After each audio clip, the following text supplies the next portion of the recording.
what is your training philosophy? What kind of workout, like, I mean, obviously you could go on forever about, workout, but like pretty much like just what is your overall training philosophy? The main thing I focus on when it comes to training is understanding at the core level what is the body.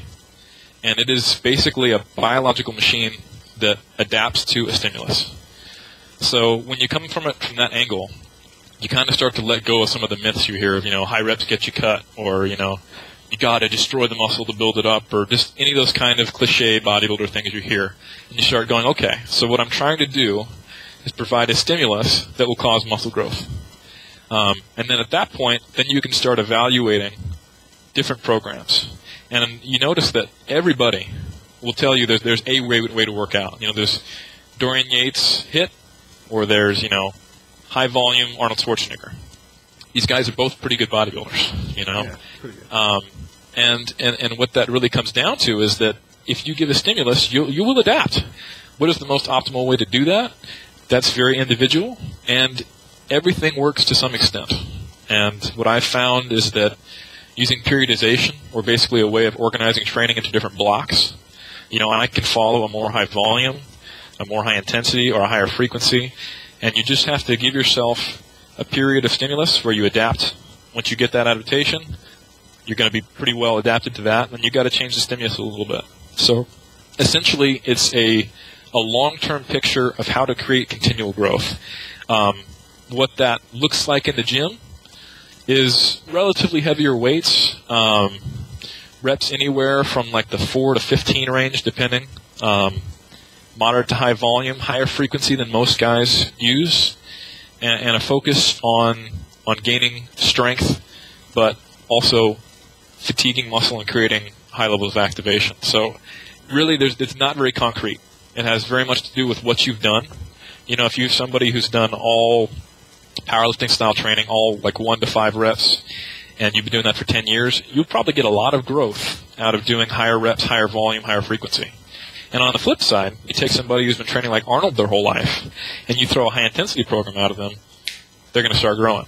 So it very much has to do with where you have been, where you want to go, and your individual recovery abilities. So my training is very customized, and that's how we approach everybody's training. Okay, very cool. And then just kind of a question. Obviously, this is just strictly personal taste, but what is your favorite music to listen to while you're working out? While I'm working out, pretty much things that wouldn't have me feeling very calm. So, like, Disturbed is great for working out. I like some hardcore rap. Really kind of anger music is probably from the roots of where it started for me. I know that I perform best when I am feeling aggressive. I'm ready to attack the bar. Anybody who's lifted pretty heavy, you know that if you have a little bit of doubt going into, a 5-rep max or a 3-rep max or a squat or a deadlift, or you're worried about, a past injury, or, I don't know if my back's going to stay straight. I mean, yeah, you got to be smart. But if you go up to that bar and you're in your head and you're not here and amped, it's not going to go as well as you want it to. So I need to have a little bit of adrenaline. I need adrenaline going. I got to have that optimal level of stimulation. And for me, high energy music does that. So definitely, probably Disturbed, Rage Against the Machine, that kind of thing. Nice. So then, with that, do you take for pre-workout? Is it do you do a NO, or do you do caffeine, a energy drink, coffee? I almost never take pre-workout sit stimulants. Until I'm in the last dregs of my prep. When I'm on, less than my body weight grams of carbohydrates and I'm doing 2-a-day cardio, sometimes I'll need a little pick-me-up. But to be perfectly honest, and this might sound a little harsh, but if you need stimulants to get excited about bodybuilding, I think that's a bad thing, Just driving down from Sacramento to Jeff's house, I'm in the car jittery. I'm I get to train with Jeff. We get to lift some weights, so I get pretty excited without any pre-workout stimulants. And if I go too far with it, I end up just getting too jittery. So I'm not a big fan, but teach their own. Yeah. Okay. Cool. And then, what do you do for? You said when you're doing 2-a-day cardio, when you're leading up to a show, what kind of cardio do you? Because I know some people like HIIT or low intensity. What's your view on that? That is very individual.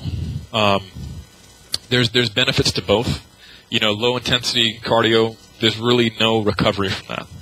It's you're taking a walk. It's just basically increasing your caloric burn, your activity level. At the same token, high intensity cardio burns more calories. You can get leaner faster, but it affects your body a lot like a workout. It's anaerobic, it's high intensity, it's short, but cramming a lot of activity into a short period of time. So you have to play that one by ear, and really based on how well you recover. I was up to probably 4 sessions of high-intensity cardio this last time, and I wouldn't say that it caused the injury, but the fact that I was training heavy and I wasn't thinking about the interaction between, say like a heavy deadlift and going outside and doing 20 sprints in a row, and just the gradual tears, or the gradual build-up and the low calories, that led to me tearing my hamstring in 2009. So I think it's an excellent tool. It's very effective at fat loss. You just have to consider your nutrition, your weight training, and your recovery abilities. If you're really pushing hard in the weight room and you're really low on calories and you decide to go out and start sprinting on the street, just got to be aware of that could cumulatively come up and bite you in the butt. So it did for me, at least. So it's a balance. What happened? I was deadlifting. I was about 2 weeks out from the NGA show where I met Jeff. And I was up to, I want to say, like 80-something sprints a week. And on my 5th rep of deadlifts, I had a really horrible sensation, and I could actually hear it, and I felt my hamstring move on my left leg. And I ended up crawling over to the phone, and I started calling people like, "Oh my God!" And I hit rock bottom for about an hour. I was just like, "Oh, my season's over. I'm gonna die," or I was panicking. I ended up still competing in 3 weeks. I couldn't train legs, and I couldn't do any cardio that used my legs for about 6 weeks. I was on crutches for 4 days. I ended up having just a minor tear.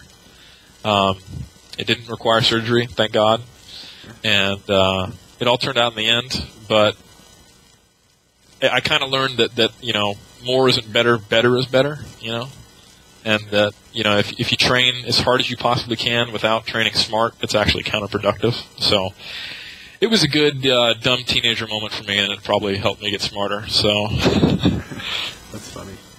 Well, funny, and it wasn't funny at the time, but it's funny now. Yeah. And then what would you say is your favorite exercise? If, obviously, you wouldn't do this, but if you had only one exercise you could do, what would it be? Deadlifts, by far. They're just, they're probably the exercise you can go the heaviest on. They hit probably the most muscle groups in your body. And something about just ripping a bar off the ground that gets your adrenaline going like nothing else.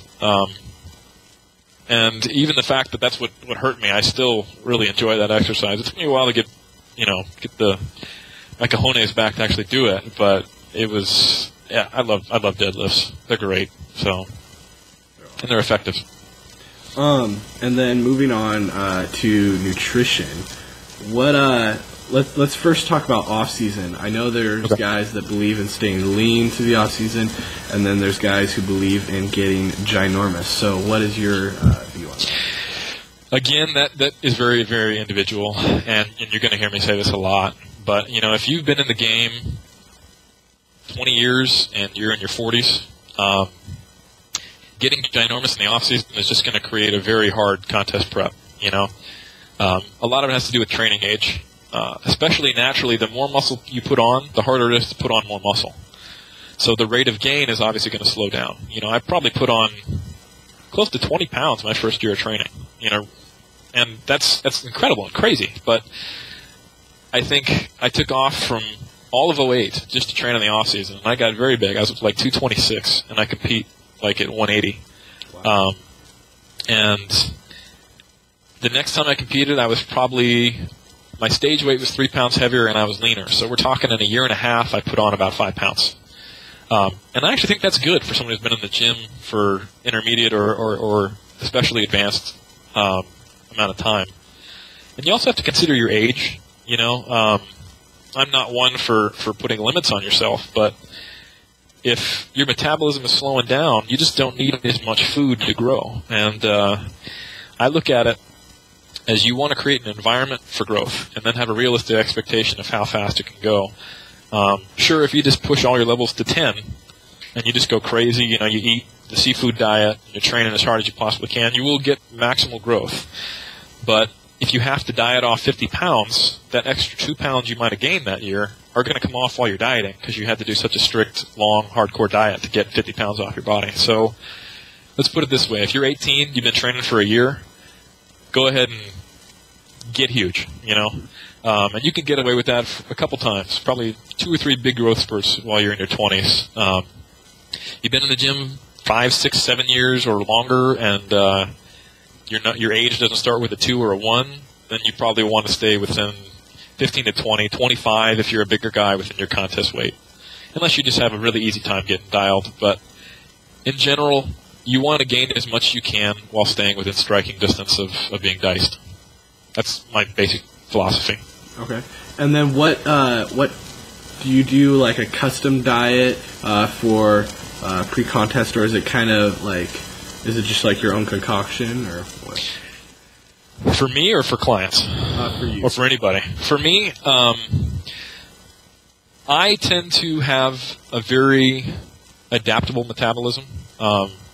Like my calories get averagely high in the off season, and I wouldn't say I have a fast or a slow metabolism, but what I do have is a metabolism that will slow down as I cut calories. So for me, having high carb days or refeeds are really important. If I just cut my calories down to say, 2,000, I'll lose weight for about 2 weeks and it'll just stop. But if I have intermittent high days, my metabolism will stay alive while losing weight. So my diet normally looks like low carb days and then a high carb day once or twice a week. And my high carb days are relatively high compared to the low, which is a little unique. But that's just what I found works for me. And it gets progressively more strict in terms of numbers as the diet progresses. As you get leaner, your body fights you more. Your metabolism slows down more. I might start a diet with my calories about 50% higher than they end. So I try to keep them as high as I can. I adjust my diet when I lose weight, not just arbitrarily. I don't just drop 100 calories a week. I go as long as I can with the highest calories as I can, with as little cardio as I can, until I got to make an adjustment. And that's probably the best way to hold on to muscle while getting really lean. It should be a breeze getting to about 8%, 7% body fat, and then hopefully 6 to 8 weeks of really digging, and you can survive it without having too many issues. So, cool. What's your favorite cheat? If I was to categorize it, it's probably moderate carbs, low fat, high refeeds, and moderate protein.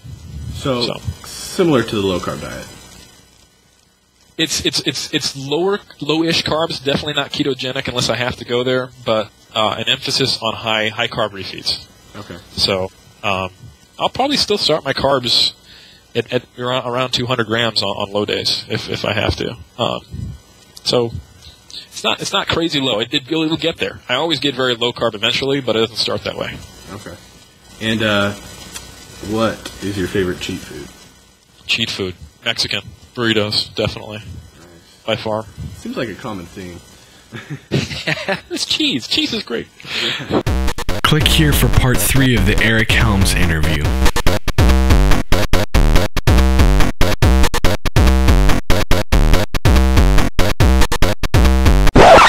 Whoa. Are you still watching this? You need to click on the video so you can see the next part in this interview and get bigger, stronger, faster.